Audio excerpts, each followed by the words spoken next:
जय हिंद, जय मातृभूमि। दोस्तों, आज का वीडियो बस ऐसे ही नॉर्मल तरीके से है और इस वीडियो में हम लोग जानेंगे, क्योंकि कई सारे युवा ये कंफ्यूजन में रहते हैं कि आखिर बिहार दरोगा की पीटी की परीक्षा हो या मेंस की परीक्षा हो, इसमें निगेटिव कितना होता है। और इसी को लेकर जब वो अपने स्कोर कार्ड मिलाते हैं तो उसमें कहीं ना कहीं वो कंफ्यूज होते हैं। ठीक है, तो देखिए क्लियर तौर पर समझते हैं सबसे पहले कि आखिर कितना निगेटिव होता है। ध्यान से देखिए दोस्तों, स्क्रीन पर आप देख रहे होंगे आयोग की तरफ से जो ऑलरेडी इसमें जो लिखा हुआ है कि यानी एक प्रश्न आपके गलत होने पर 0.2 अंक, ठीक है, 0.2 अंक काटे जाएंगे। ठीक है, यानी एक प्रश्न जब आपका गलत होगा तो 0.2 अंक काटे जाएंगे। अब ध्यान से समझिए, आपको यह पता होगा कि एक प्रश्न 2 अंकों का होता है। जी हाँ दोस्तों, आप चाहे पीटी की परीक्षा दें या मेंस की परीक्षा दें, पेपर 1 या पेपर 2 कोई भी, तो उसमें आप देखे होंगे कि 100 प्रश्न रहते हैं, लेकिन कितने अंकों के होते हैं, यानी 200 अंकों के होते हैं, यानी एक प्रश्न 2 अंक के। तो अब आप ये सीधा सा समझिए कि जब 0.2 अंक कटा तो यानी ऐसे करके 10 प्रश्न ऐसे कटे मतलब होंगे, तब ना आपका 2 अंक पूरा होगा। यानी प्रश्नों के आधार पर कहें तो 1/10, यानी आपके 10 प्रश्न जब गलत होंगे तो एक सही वाला आपका ऑलरेडी चला जाएगा। तो इसको बहुत ध्यान से समझना है,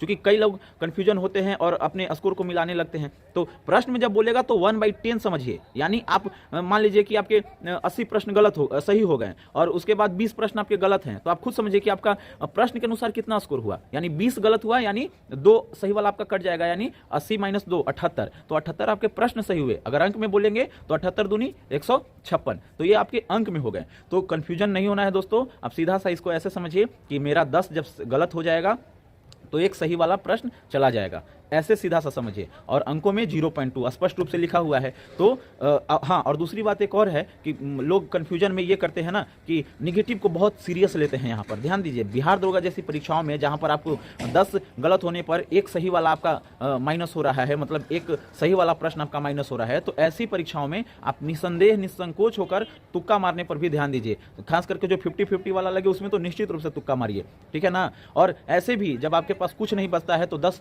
प्रश्न में अगर आप टिक कीजिएगा, जो भी अपना तुक्का मारिएगा, तो स्वाभाविक है दोस्तों कि 2 या 3 प्रश्न सही होंगे ही। तो फिर क्यों ना हम लोग अधिक से अधिक प्रश्नों को अटेम्प्ट करने पर ध्यान दें। तो अक्सर ये मेंस में हम लोग ऐसा कई लोगों को हम सुनते हैं कि 8-10 प्रश्न छोड़कर आ गए, उसके बाद उनके 18-19 ऐसे गलत हो गए, तो वो अलग बात हो गई। तो टोटल अगर अंत में मतलब वो मेरिट से थोड़े बहुत के लिए चूक जाते हैं, मान लीजिए रिजल्ट भी हो जाता है। तो आपको इस स्तर से भी आपको तैयार करना है कि आपको तुक्का पर भी थोड़ा सा लॉजिकली ध्यान देना है, ठीक है, और अधिक से अधिक प्रश्नों को अटेम्प्ट करने पर ध्यान देना है। तो यही था दोस्तों, फिर मिलते हैं अगले वीडियो में एक नई जानकारी के साथ। तब तक के लिए जय हिंद, जय मातृभूमि, वंदे मातरम। धन्यवाद दोस्तों।